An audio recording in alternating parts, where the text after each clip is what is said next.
Welcome to the Luke Jaeger Show. My guest today is musician Andy Rehfeldt. He's most known for his musical mashups and parodies, as well as his original compositions. Andy, thanks so much for being on the show. Thanks so much for having me, Luke. I want to start with your musical upbringing. Did you start with guitar, and when did you start taking music seriously and beginning as a professional? Well, I did not start out with guitar. That came later. I started playing guitar when I was maybe 14.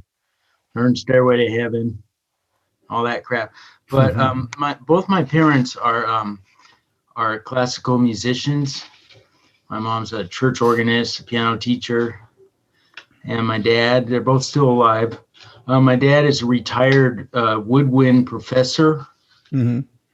His main instrument was clarinet, but he was also bassoonist, flute, and bassoon, flute, oboe, and clarinet, pretty much. And so when I was 7, he started teaching me first the flute because my hands were small, and then from that he said, "Okay, when your hands get bigger, I'll teach you bassoon." So he started teaching me bassoon, and didn't teach me the clarinet. The clarinet has different fingerings than the flute, but he didn't do that. And and then my mom was teaching me piano right away. Like when I started out when I was 6. So they started teaching me a lot. I wasn't very disciplined at learning piano too much, but my dad was very strict, and he made me practice the woodwinds or the flute a lot, and which is great because these days I just live to practice. I just want to sit with my guitar and practice all the time. So he started me up at an early age to really want to keep practicing. Mm-hmm. And but I discovered the Beatles like when I was 6 or 7, and so I just wanted to play rock and roll. I didn't want to read music and play classical music. Mm-hmm. So I begged my dad to buy me a drum set, and they started me out with little kid drum sets. But he got some real drums from the college, and so I started teaching myself how to play drums by playing the records, Beatle records, because I'd use all my lawn money to buy Beatle records, and also Creedence Clearwater and Grand Funk, and I had other friends, and we'd go listen to their dad's records at their house. So I started, I was totally into rock and roll when I was starting at age 7. Mm-hmm. So I started teaching myself the drums, and I got really good at drums. And so I had this formal training coming in, and then myself with the listening to records and rock and roll and stuff, that I was deeply immersed in music at a young age. Mm-hmm. And so when, just all through junior high and high school, I played in bands and thought I was going to be a rock star. Mm-hmm. And then when college came along, I had free tuition because my dad was a professor. So what did I pursue? I pursued music, of course. I wasn't disciplined enough I was mainly a keyboard player growing up. Because when I was when I was 12 or something, I really got into Elton John, started buying all his books, learning all his tunes. In the books, I wouldn't even look at the music. I didn't like to sight read. I would just look at the guitar chords, and I would I would learn the chords on piano. Mm-hmm. So that got me, that's what jazz players do. So I kind of started teaching myself, how to read jazz charts, kind of. Let me see, I'm all over the place here. But in college, I was studying piano and bassoon, and I got into composition when I was in college, studying composition. And so I picked that as my major. So my major was music composition, and I graduated, luckily, with a bachelor's in music composition from the University of Redmond. And so, as soon as I got out, I was a waiter. So, I had to make a lot of money. But eventually I moved from Redlands, which is 70 miles away from Los Angeles. And I moved out to Los Angeles and I started playing out there a lot and gigging. And so I just lived mostly in the Los Angeles area, just playing gigs and looking for whatever work I could. And luckily I met this guy and I started doing guitar sessions for him. And he was recording a lot of music for TV commercials and a little bit of movie work. And I ended up working with him for 26 years. So wow. I just became the main guy writing the commercials, writing the music for the commercials, the TV stuff that we did. And then so for the past year and a half, I've been working kind of freelance because of the whole pandemic thing. They couldn't sustain me as a regular guy, but I still work from here and there. But that's basically what I've been doing. And, just playing live gigs. I used to play a ton of live gigs all the time, just with local bands, playing bar bands, mostly a lot of that. And original bands in LA. Nothing you'd know about, but stuff like that. Wow, you really knocked down a lot of stones. Covered a lot of ground. I was going to ask about some of this. So that when you were doing the commercial work and stuff, was this the Endless Noise Music and Sound Design Company? Yes. Mm-hmm. Yeah, they are still there in Santa Monica. Yes. Maybe kind of a far-reaching question, but what advice would you have for musicians looking to get into that kind of work? Doing commercials or film scores or jingles and things like that. Do you feel like that business has kind of changed because it's gotten very oversaturated? I mean, the music scene in LA is so oversaturated in general, but oh yeah, what advice would I give a young guy? I would just say, get your rig at home, get your Logic or Pro Tools or whatever you like, and start recording a lot of stuff and learn how to engineer it really well, and just try to meet a lot of people and send a lot of emails and write letters and call and just try to talk to people, and if you live in the area, try to visit out there and stuff, and I guess bother people. You got to let yourself be known. And it's really lucky to get your stuff out here these days. I mean, it's really easy because you have YouTube and you have social media, Facebook and all the other stuff, and you can just put your stuff out there and say, "Hey, I'm here," and you can, there's just gotta let yourself be known and try to meet as much people as possible. And obviously, you're known pretty well for your parodies and your mashups and stuff. And one of the things I found interesting was how a lot of people have kind of done that stuff, but they were usually mixing, pre-recorded audio. And you actually record a lot of instruments in some of these. And that's kind of one of the things that stuck out. The fact that you sing, you play guitar, you do all this stuff. And you have such a wide variety of musical ability and like you're into death metal, you're into jazz, a great jazz guitar player.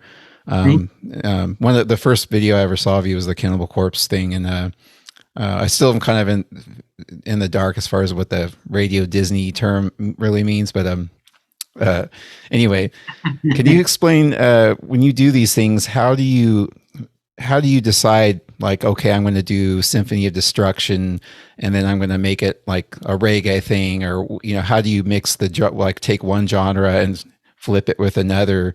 Is it something that you kind of stew in your head? Like when you're walking, you kind of think like, oh, that might be a cool bossa nova tune, or how does that come together? Yeah, that's basically it. I just think it and I'll listen to it and I'll go, okay, that tempo is really cool and it would be really funny and entertaining to me if it was a reggae tune like that Megadeth one, instead of, it had the bass do it. boom, boom, and then chicka, Mm. chicka, it just it's just thinking about, okay, how will this be entertaining and funny? And that's basically, I think I've been, since I was a little kid, I was kind of doing joke music, doing joke parodies. I would come up with funny stuff, and I started doing that on YouTube just to entertain myself. I was Mm. kind of I was getting kind of bored with my work, actually. I was working there for, 16 years, just doing the same old stuff, and it was getting kind of stagnant. And I started, I discovered it on YouTube that I can kind of fulfill my more creative, a lot of my creativity through YouTube. I can just do fun stuff that I like to do.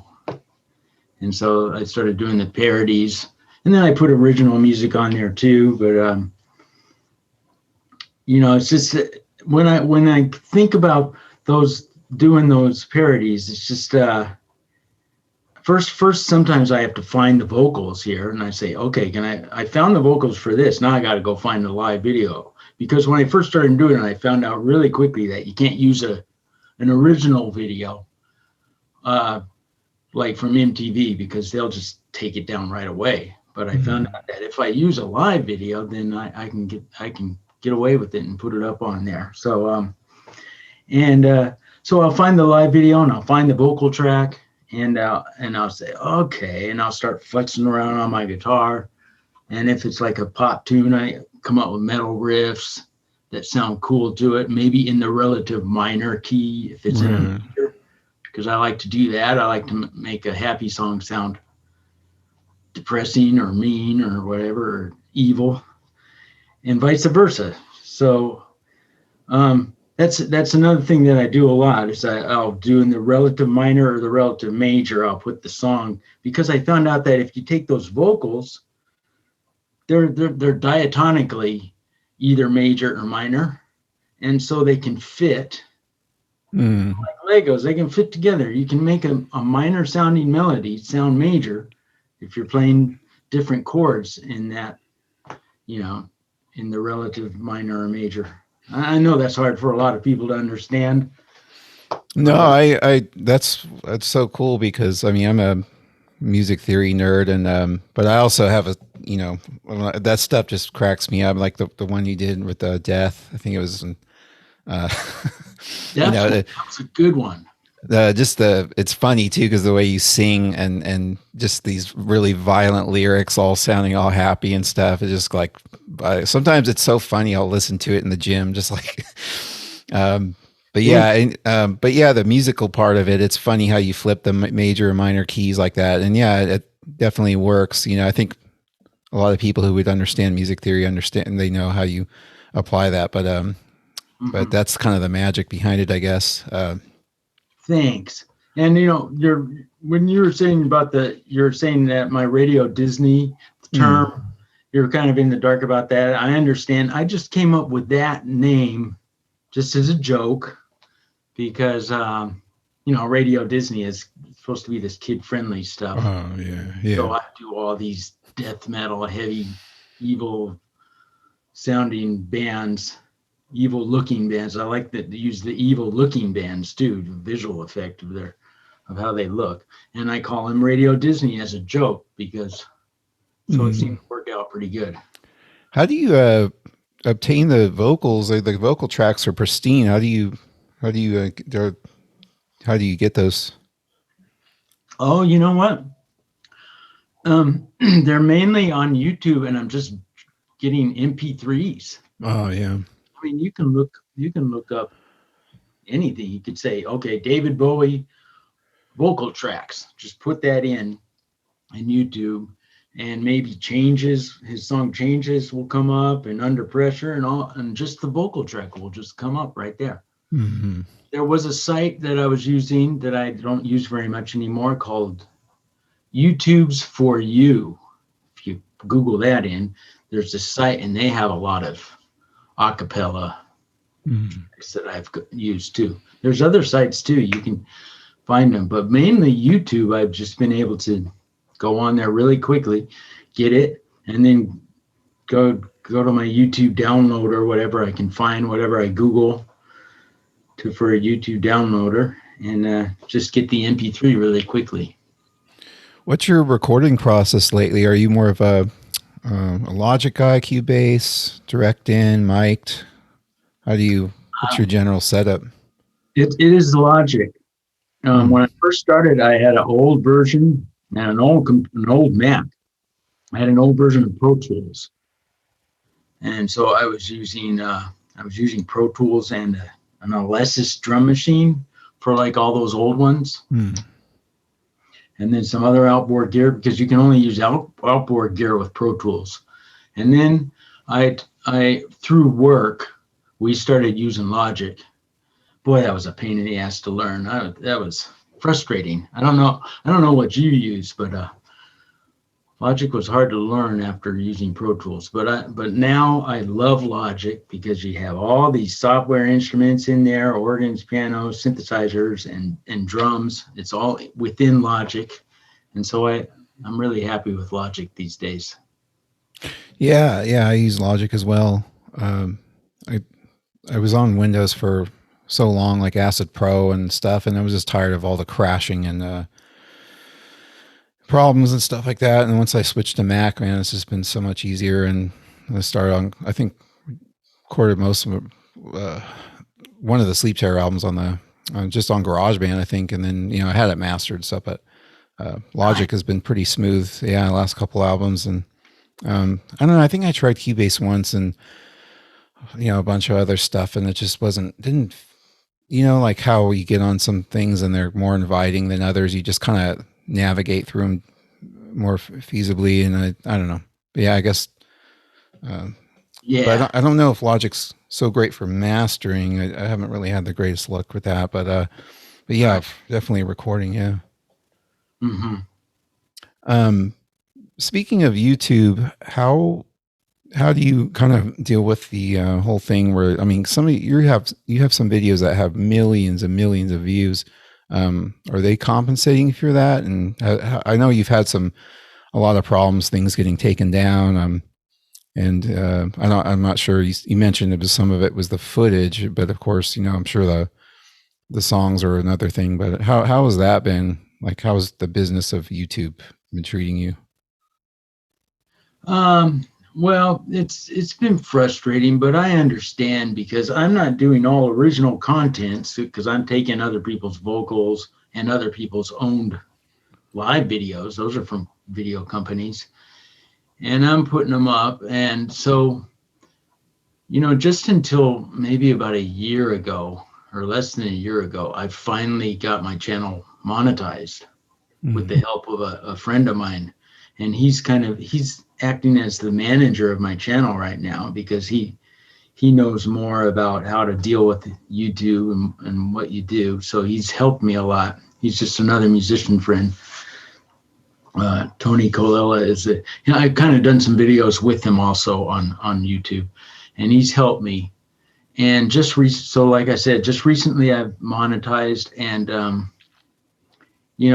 not making very much money from YouTube. I'm hoping that in the future I will start to.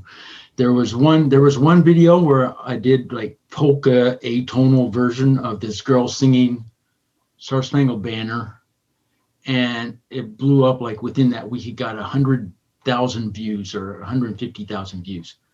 So I got a check that month for $1,000. Pretty cool. Yeah. So that was the most I've ever gotten. But mostly I get like $150 or $200 a month. From YouTube. How do you feel about the current state of social media? I mean, what apps have you enjoyed the most, or feel like you were reciprocated in a better way as a musician? I mean, between like, Facebook, Instagram, Twitter. I personally, I feel like Twitter is just, it could either be great or it could just be like just so empty, but how do you feel about all these platforms, and what do you enjoy the most or feel most rewarded by?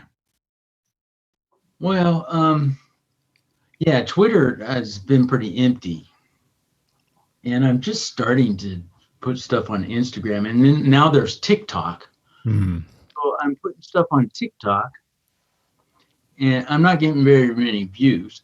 Facebook is like my biggest audience, other than YouTube, Hmm. because I've been there the longest. But I talk to a lot of people on Facebook, and uh,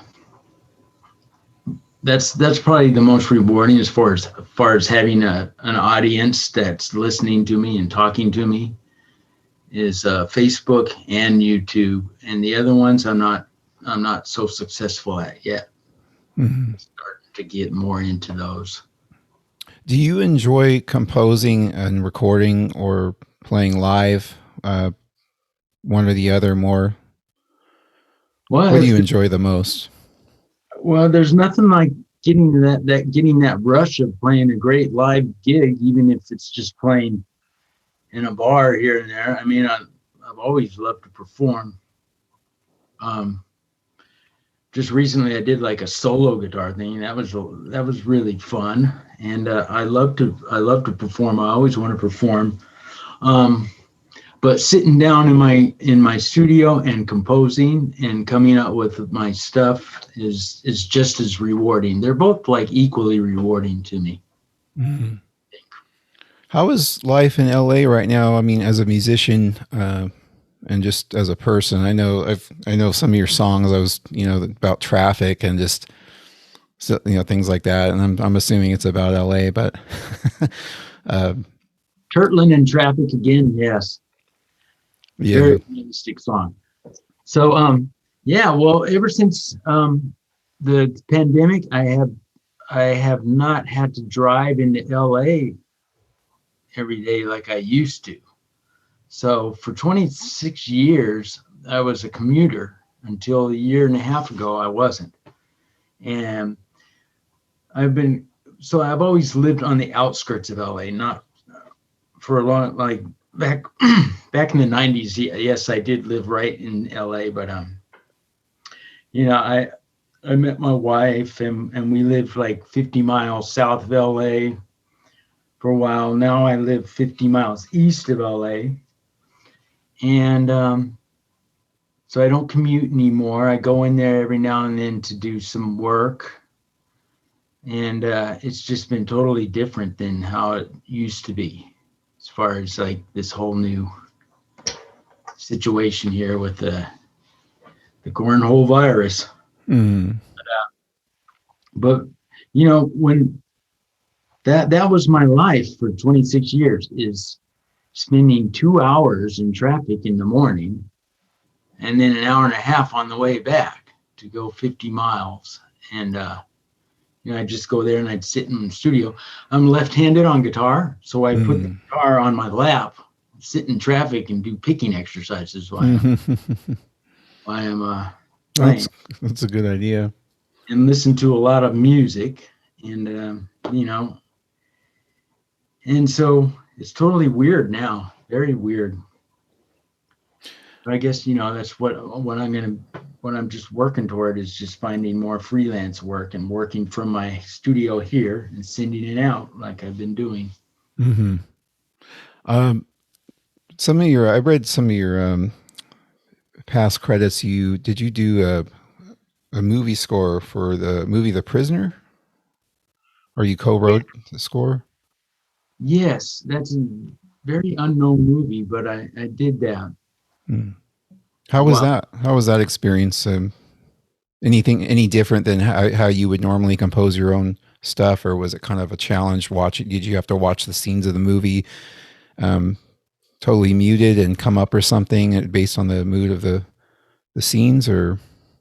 Yes, yes, that was something completely new to me, because I was mainly doing just TV commercials, which is like, come up with some little quirky type of music that fits here, and then it'll stop here and there during a little scene or something. And those were just little short cues. So I learned a lot from doing that movie, because it was a drama, and especially this one time where my boss, Jeff Bilmassian, came in and said, okay, this is how you're going to have to write this cue. You're not going to have any click track. You're not going to have any tempo. You're just going to do it freely on piano. So, I'm doing like these are minor arpeggios, just all free form and stuff. Mm-hmm. And then after I kind of wrote this little piece that lasted about 4 minutes long, then I had to write orchestra to that, all without a tempo map or anything. So that was completely new to me, and it was something very, very strange that I've never done before, and I learned a lot from that, because you're sitting there listening to this dialogue of this weeping woman, and you're kind of playing arpeggios to whatever she's saying, which was something I never done before. Yeah, that's awesome. And then there was another one too. I think it was Elmo and Grouchland, some kind of a Muppet thing. It was Elmo and Grouchland, where I co-wrote along with Jeff Belmontian and Saida Garrett. We co-wrote some songs together. One was sung by Vanessa Williams.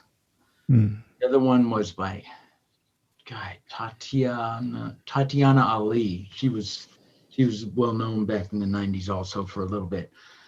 Those were just pop tunes. And then we produced some of the other tunes that were written by the other people. I would have to write the instrumentation, like it was in a world music style. So we were using samples of Brazilian flutes and stuff, along with acoustic guitars and percussion and stuff like that.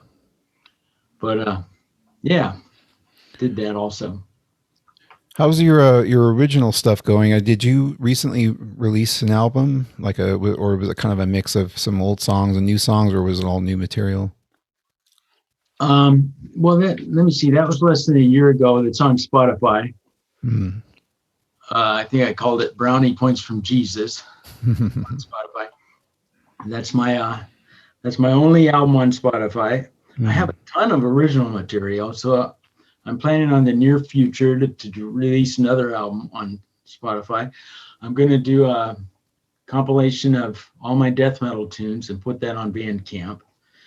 And as far as lately, I've been writing a little bit of instrumental music, and there's a song I co-wrote with this singer, and I'm actually going to finish the video today and just put it on YouTube. And it's just I'm not very organized, so I'll just, whatever I create, whatever comes out of me. Sometimes it's shit, I still put that out. What are your long-term goals, musically speaking? I mean, you got insane chops, and you're just so well-rounded genre-wise. But do you have anything that's kind of on the back burner, or just deep down, that you're like, man, I want to learn flamenco, or I want to take up another instrument, or anything going on like that? I just want to continue practicing the guitar and get better at it, and just keep composing. And I'm gonna have to really hustle. I'm gonna have to start hustling and getting freelance work, and I'm gonna try to find work composing for possibly video games and more commercials and TV stuff. That's what I've been doing lately, is some TV music and stuff. But for work, I need to really buckle down and look for that stuff. But for my passion is guitar music, whether it be funk or hard rock or metal or jazz. I love all these styles, even country. I practice country, and I just like to meld them all together. I like to be like Frank Zappa mainly, and just do stuff that entertains myself. Yeah, for sure. That's what he said. That's what he said. I just want to write stuff that entertains myself, Exactly. Yeah. That's great, man. I mean, I appreciate your integrity too, because I feel like, we all know how the music business is, and people sell their soul to just play some watered down garbage just to make a bunch of money. And it's, Well, and that's kind of, I'll do that too, yeah, no, I hear you. It is tough, but, um, and there's also kind of a balance there where doesn't mean if it's mainstream, it's making a lot of money that the music's bad. I feel like especially in the 80s, it was, even the biggest pop songs were so rad, and it just seems like that hasn't really been the case once the late 90s kicked on and onward into the new millennium. But maybe I'm just kind of speaking from my own perception of that. But yeah, it's weird these days, huh? As far as pop music, I mean, pop music, like, take for example, Blinding Lights by The Weeknd. I mean, hey, he's a great singer and great production. And it's just four chords over and over instead of switching to a B section. mm-hmm. And that's a complex song. Is that the one with kind of like the 80s Flock of Seagulls sound?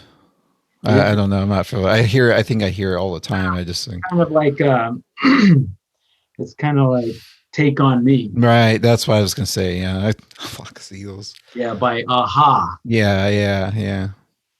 But go ahead. the point I'm trying to get across is like pop tunes these days are very simple as far as the chord production, or I mean the chords and the composition. But the complex stuff is, I guess all the high tech production that they put into it. I've noticed a lot, the rappers and stuff. I mean, it's very simple music, but they're a lot of lyrics are coming out from them, like tons of stuff. Instead of old songs where you sing these lines that are just typical traditional singing lines, there's a lot of sentences coming out of people. That takes a lot of work. Oh yeah, I mean, I was listening to. I'm kind of an old school dude in terms of rap. I like Eazy-E and Grandmaster Flash and all that, but I really respect the art of lyricism and rapping and that context of it. It is kind of like metal in a way. It's just vocal and rhyming and art. It's but you're right. It's a lot of my problem with a lot of contemporary pop is that the bridges are weak. Like even if you think the chorus is kind of catchy, it's just kind of like I feel like a lot of these writers kind of it's like, oh, we got to have this little bridge here, and they kind of just lollygag through it. And I think the new Guns N' Roses song, I know it was kind of like a revived tune from Chinese Democracy, like one of the B-side songs, but like I was playing it for one of my students. We were listening to it and he's like, what the hell was that bridge? Like, why did they even have that in there? It's just like a 4-second, like a B minor chord or something. I don't know, but I feel like pop songs are like that too. I don't know if you agree, but it's just like the bridges are weak, and the bridge can be probably the most important part of the song sometimes. That's the one thing that throws you back into that hook. Yes. Yeah. Anyway, man, it was cool to talk to you, and maybe we could do it again sometime. I have your YouTube as Andy Rehfeldt, Rehfeldt, and that's also your Instagram as well. Yes. Yeah. And my Facebook and TikTok, all there. And then what else? Do you have I know you do like Patreon or something. How's that been going? I've been curious about that. Like musicians, I notice artists in general have been using that. Is it easy to use? Has it been kind of? Yeah, it's been easy for me because I'm very simple. Mm-hmm. I mean, a lot of people will try to make these tires where if you pay this much, then if you pay $5 a month, then you get this, and if you pay $10 a month, it's just I don't do any of that. I'm asking for $1 a month, and I just put up my stuff. I put up my videos, and I put up the MP3s of my videos, so you can just directly download the MP3 right there. And I make these little behind the scene videos. Mm-hmm. So, I have 416 patrons, and some of them are very generous. God bless them. Some of them give me $10 a month or whatever, and so it's just a little thing there to do, and I don't put much work into it as far as making these tires or stuff. I just put up my stuff, and I'll take requests from people, and if I like their requests, then I say okay. Like this one guy wants a bossa nova version of a Slipknot tune, and I'm thinking, I just did a Slipknot tune, but I guess I'll do it again, and I'm going to find the vocals this time. I won't sing it, and I'll find one of their songs, and I'll do a bossa nova Slipknot pretty soon. So. I mean, it worked. Patreon's just another way to make a little extra money. Yeah, and yeah. It worked pretty good. Seems to work pretty good. Cool, man. Yeah, we'll definitely be keeping track of what you're up to, and appreciate you coming on again. And yeah, man, I really enjoy your work, and it's great to finally meet you. Good to meet you too, Luke. Take and care, likewise, Andy. you're an awesome guitar player, and your music is awesome. So it's an honor to be on your show here and talk to a great musician. Thank you. Thank you, buddy. Take care, Andy. Take care, man.